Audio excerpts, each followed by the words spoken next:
A'udzubillahi samii'al 'aliim minasyaitonir rajiim. Bismillahirrahmanirrahim. Allah, sambung lagi kajian kita. Ini kita akan cuba tengok tentang betapa manusia itu berbeza. Dari sudut pendidikannya, kita tumpukan di dalam proses bilik darjah kita, iaitu dari sudut gaya belajar. Gaya belajar ini dia akan memberikan perbezaan dalam gaya belajar ini. Dia akan memberi pengaruh, dia akan memberi kesan terhadap proses pengajaran dan pembelajaran di dalam kelas. Kerana apa? Kerana ada pelajar yang dia akan menerima pembelajaran mudah, cepat dan berkesan dengan gaya yang begini. Mungkin ada pelajar dengan gaya yang lain, dengan gaya yang A, yang ini dengan gaya yang B, yang ini dengan gaya yang C. Dan kalau kita lihat semua benda ini ataupun perkara ini berkait rapat dengan kita punya teori personality, berkait rapat dengan sosio budaya, berkait rapat dengan kendiri, persepsi dan sebagainya. So, apa yang telah kita pelajari, suatu individu dia berbeza, bila mana dia personality begini, yang menjadi begini, menjurus kepada sini, dan ada yang personality dia lebih sama, lebih kurang, tetapi dia menjurus kepada perbezaan daripada sudut ini, itu dan sebagainya. Jadi, di sini kita lihat betapa manusia itu berbeza, dan perbezaan inilah yang kita perlu hadapi di dalam kelas. Dan kita sebagai seorang guru haruslah yang pertama sedar tentang perbezaan ini, supaya di akhirnya kita dapat memberi satu kaedah, kita memberi satu cara pembelajaran yang sesuai untuk mereka, ataupun kita memberikan satu aktiviti pengajaran dan pembelajaran yang boleh mereka ikuti, dan pengajaran ataupun aktiviti itu boleh kita katakan kebanyakan perbezaan yang ada dalam diri individu itu dia mampu untuk melaksanakan aktiviti tersebut. Jadi dalam pemilihan aktiviti itu, kita bukan memilih aktiviti sekadar pilihan aktiviti untuk melengkapkan kita punya PDPC, tetapi aktiviti yang kita pilih itu adalah mengambil kira perbezaan yang ada dalam bilik darjah. Baiklah, gaya belajar dia merujuk kepada persekitaran pembelajaran yang digemari oleh pelajar. Ini secara asasnya. Jadi, seorang individu dia akan memilih benda yang dia suka, dan perkara yang dia suka itulah yang akan membuatkan secara tidak langsung proses pengajaran itu berlaku, dan proses pengajaran itu dia akan mengambil alih itu proses pelajaran dan pengajaran dan pembelajaran itu berkesan terhadap diri pelajar. Apabila ada minat, apabila ada motivasi, apabila ada keinginan dia untuk mencapai sesuatu disebabkan oleh pembelajaran yang sesuai untuk diri dia, so mudah untuk dia melakukan proses pembelajaran. Dia boleh mengumpul maklumat, proses maklumat, tafsir maklumat, susun, analisis dan seterusnya, maklumat-maklumat yang baru untuk menghasilkan satu konsep yang baru dalam pengajaran dan pembelajaran.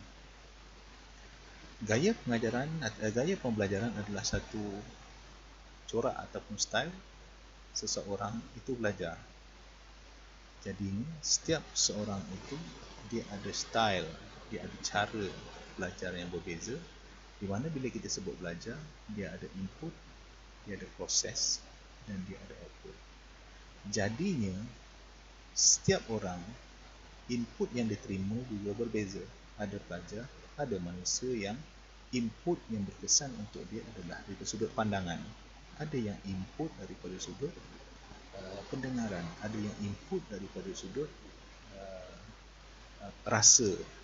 Macam-macam lah input yang ada, mengikut apa minat dia, mengikut selain daripada minat, dia mengikut apa keupayaan di dalam diri. Baiklah, ada banyak model gaya pembelajaran yang sebenarnya sangat banyaklah. Ini antaranya. Yang ini pun kita akan dedahkan, kita akan bincangkan secara ringkas sahaja untuk menyedarkan di pihak guru betapa sebenarnya berbezanya manusia itu. Ini adalah teori-teori ataupun model lah, kita katakan model gaya pembelajaran. Yang pertama model VAK, Visual Auditory Kinesthetic. Yang kedua model Dunn and Dunn. Yang ketiga model Honey and Mumford. Yang ketiga model Koch. Yang keempat model Calder and Silverman. Kita lihat satu persatu secara ringkas. VAK, Visual, Auditory dan Kinesthetic. Jadi ada tiga ni model VAK. Dia menerangkan ataupun dia kaedah dia, pendekatan dia mengatakan bahawa manusia ni dia belajar ada tiga sensori dia. Yang pertama visual, pandangan; auditory, pendengaran; kinesthetic, sentuh. Yang terbaik lah mengikut model ni, andai kata kalau kita boleh buat sesuatu aktiviti, belajar itu boleh tengok, belajar itu boleh dengar, belajar itu boleh buat. Dia boleh buat, tengok dan dengar. Yang itu yang paling berkesan lah, kita katakan menurut model PAK. Sebab itu dia punya jalan penyelesaian. Sebab ada pelajar yang dia tengok aja, ada pelajar dia boleh mengikut dengan telinganya, dia boleh dapat. Ada pelajar dia tak tengok, dia tak boleh buat. Contoh dia, makna kata model pembelajaran yang berbeza. Tapi terbaiknya bila kita gabungkan ketiga-tiga itu dalam aktiviti kita. So insya-Allah ketiga-tiga golongan yang dia auditory saja ataupun visual saja ataupun kinesthetic saja, dia akan boleh menguasai pembelajaran tersebut melalui aktiviti yang kita rancang melibatkan ketiga-tiga gaya pembelajaran tersebut. Baiklah, seterusnya visual, auditory, kinesthetic. Ringkasnya. Seterusnya model Dunn and Dunn. Model Dunn and Dunn ini dia menekankan tentang ada pelajar ataupun ada individu yang dia akan dipengaruhi ataupun bila dia belajar tu, faktor cahaya, bunyi, suhu bilik, reka bentuk tempat belajar memberikan kesan kepada gaya belajar. Ada pelajar dalam keadaan bising tak boleh belajar. Ada pelajar dalam keadaan bising dia boleh belajar. Lagi bising, lagi cepat masuk dia. Contoh dia. Lagi panas matahari naik, lagi laju dia belajar. Ada yang lagi panas dia tak nak belajar. Jadi tempat reka bentuk belajar ni pun sangat penting juga. Itu sebabnya dalam kita katakan projek ke arah TS25, tempat ataupun reka tempat belajar ini dimasukkan sekali dalam reka bentuk kelas itu, kerana beranggapan bahawa persekitaran itu dia memberi kesan kepada kita. Jadi ini benda-benda yang kita boleh ambil perhatian lah bila masuk kelas. Persekitaran kelas, reka bentuk kelas itu benda yang statik lah yang boleh kita ambil perhatian, dan kita kena reka, kita kena bentukkan kelas kita itu jadi satu, nampak ada persekitaran pembelajaran, cahaya yang terang, bunyi yang tidak bising. Kalau kipas rosak boleh kita minta diperbetulkan untuk kita mengatasi pelajar-pelajar. Okey, seterusnya emosi, motivasi, minat, dia mempengaruhi. Seterusnya daripada sudut sosial, ada yang boleh belajar sendiri, minat untuk belajar sendiri, tak boleh belajar ramai. Ada yang dia hanya boleh belajar dengan kawan rapat, kena ambil perhatian yang tu. Ini kita main campur je, pelajar rapat tak rapat kan. So pelajar boleh tak boleh. Pada masa yang sama, kesian pada pelajar itu, dia tidak boleh menguasai pembelajaran yang jenis tu bila mana dia belajar dengan orang yang pasangan yang dia tidak dapat. So kita kena pastilah ada golongan itu. Sebab gaya pembelajaran dia tu, bila orang yang tidak dikenali, dia tidak suka, dia tak boleh nak belajar. So ada yang suka belajar dalam kumpulan, ada yang suka belajar dengan orang yang dewasa. Jadinya dia punya model pembelajaran itu. Seterusnya fiziologi.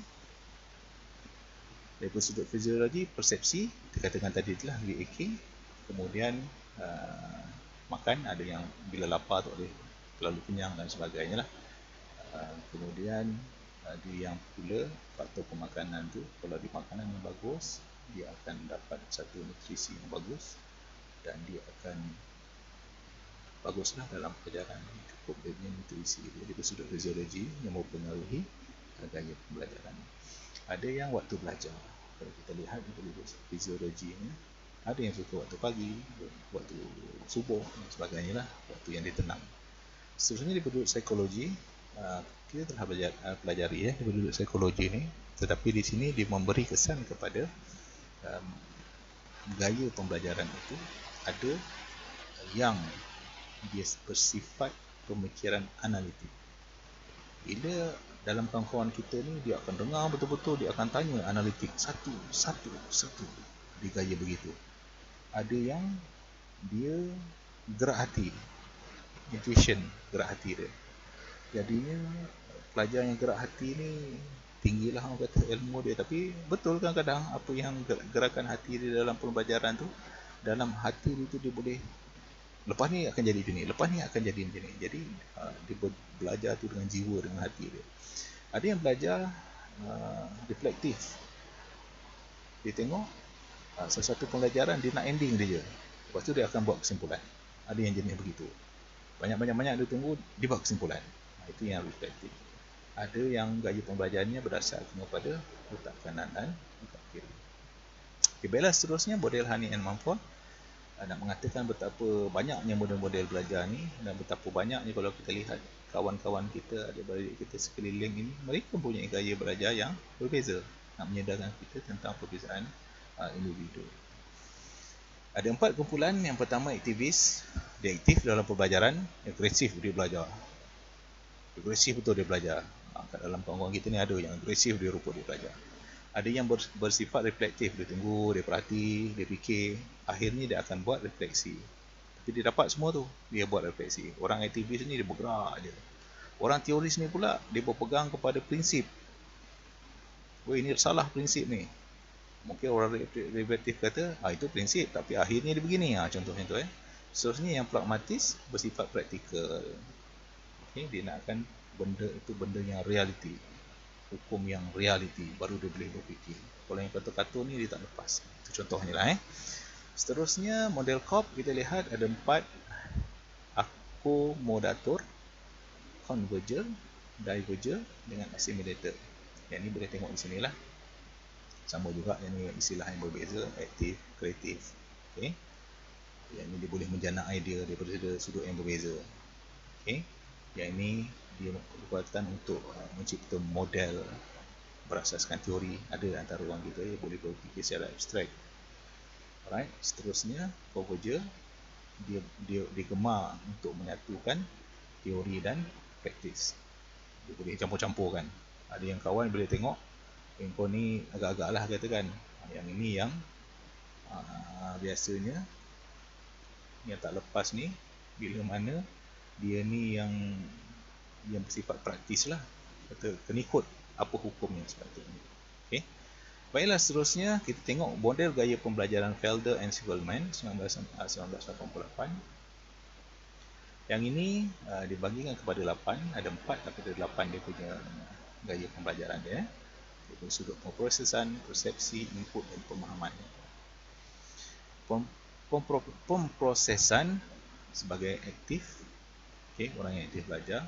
Yang ini dia suka ending dan dia buat reflektif. Yang ini daripada awal ke akhir dia akan belajar, dia satu dia cari maklumat. Bezanya dalam proses pemprosesan daripada persepsi. Yang ini sensing, dan suka menggunakan gaya pembelajaran sensing. Dia lebih gemar tentang fakta. Kemudian seterusnya sensing learner ni dia realistik. Benda yang nampak, yang praktikal, bolehlah. Berbeza dengan intuitif. Intuitif ni dia suka benda yang abstrak. Yang ni biasanya yang intuitif ni dia kreatif dan inovatif. Sebabnya dia tengok benda tu satu benda abstrak dan dia nampak lah berbeza dengan yang sensing ni, dia lebih benda yang praktikal. Seterusnya input, visual, input yang masuk dalam dia, ataupun input yang kepada individu. Macam awal tadi lah ada PAK tu kan. Visual daripada penglihatan, dia dapat sesuatu maklumat dari penglihatan. Yang ini dia dapat daripada bunyi, verbal. Yang ini dia dapat ini daripada sudut pemahaman ni ada yang faham bila mana kita atur nombor 1, nombor 2, nombor 3 langkah yang sesuai, baru dia faham. Kalau kita cacah merebah, dia tak faham satu. Okay. Tapi ada orang yang boleh, yang global learner. Yang global ni dia melihat suatu benda yang besar, dia boleh huraikan, dia boleh tahu, dia boleh sebut balik, berbeza dengan pemahaman sequential ni. Yang ini kita bagi satu yang besar, dia tahu dah. Tapi yang ini nak bagi yang besar, kita bermula daripada step yang kecil. Itu beza dia. Kalau kita lihat perbezaan-perbezaan ini, dia sangat banyak dan sangat menarik sebenarnya. Tetapi itulah, bila mana kita dalam pembelajaran yang gaya online ini, apa yang kita boleh buat, payah kita nak berbincang. Inilah sekadar satu input daripada kita, dan bolehlah dibincangkan sesama, tapi masih lagi kita limited sebabnya bila menggunakan teknologi sebagai medium, lah kau faham je lah kan, berebut nak bercakap bagi yang aktif, tapi bagi yang reflektif dia dengar je kan, okey lagi, akhir dia buat reflection. Tapi bagi yang memang orang kata satu lagi golongan yang Ustaz tambah ni, gaya pembelajaran yang observatif, boleh dia observe je, lepas tu hilang entah ke mana kan, itu bahayanya lah. Jadi sangat berbeza lah. Jadi apa yang Ustaz bagi ni adalah untuk mudah kita boleh ulang, mudah kita boleh nak tengok balik, daripada sebab kita menggunakan teknologi ni ya. Nanti kita sambung lagi. Saya rasa itu saja perkongsian kita tentang gaya pembelajaran. Kesimpulannya daripada gaya pembelajaran berbeza ini, nak menjelaskan kepada kita bahawa manusia itu dia berbeza juga daripada gaya pembelajaran. Gaya pembelajaran itu yang melibatkan direct kepada ilmu yang nak masuk, bagaimana cara nak masuk dalam diri penerimaan, dalam diri individu itu, dia sangat berbeza-beza. Jadi bila kita seorang guru, kita tahu yang satu individu ini, dia tak boleh ni, kita cuba yang ni, dia tak boleh ni, kita cuba yang ni. Satu. Yang kedua, bila mana kita tahu gaya pembelajaran berbeza itu sangat, kita katakan sangat ramai dalam kelas kita tu, ramai orang dia ada gaya pembelajaran berbeza. Jadi akhirnya kita akan merangka satu kaedah ataupun aktiviti yang secara umumnya orang yang punya gaya belajar yang berbeza ini dia boleh ikuti kita punya PDP dengan berkesan dan baik. Itu saja perkongsian daripada Ustaz. Assalamualaikum warahmatullahi wabarakatuh.